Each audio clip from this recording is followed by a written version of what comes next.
আসসালামু আলাইকুম।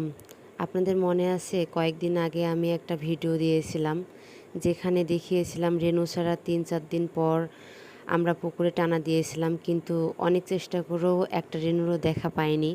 তখন সত্যি বলতে সবাই অনেক হতাশ হয়ে গিয়েছিলাম।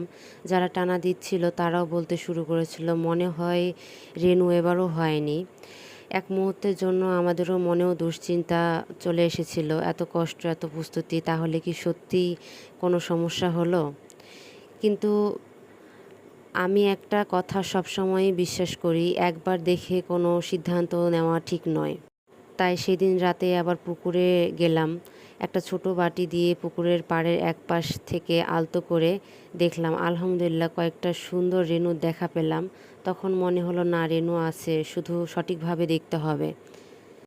এরপর পরের দিন সকালে আবার ছাতার সাহায্যে পুকুরের এক পাশ থেকে পরীক্ষা করলাম। এবারও রেণু উঠল।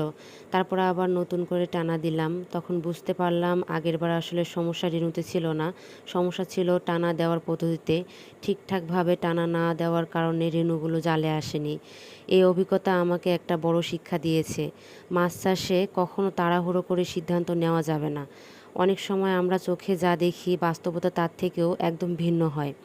আজকের ভিডিওতে আমি এই ৩ দিনের পুরো ঘটনাই দেখাচ্ছি। প্রথম দিনের হতাশা, রাতের বেলা বাটি দিয়ে রেণু দেখা, পরের দিন ছাতায় রেণু ওঠা এবং শেষে আবার টানা দিয়ে নিশ্চিত হওয়া। আপনারা ভিডিওটা শেষ পর্যন্ত দেখবেন, আর যদি আপনারও এমন কোনো অভিজ্ঞতা থেকে থাকে তাহলে কমেন্টে অবশ্যই জানাবেন। আর যারা নতুন মাছ চাষ শুরু করেছেন তাদের জন্য বলবো, ধৈর্য ধরুন, পর্যবেক্ষণ করুন, তারপর সিদ্ধান্ত নিন। সবাই আমাদের জন্য দোয়া করবেন যেন রেণুগুলো সুস্থভাবে বড় হয়। সবাইকে অনেক ধন্যবাদ।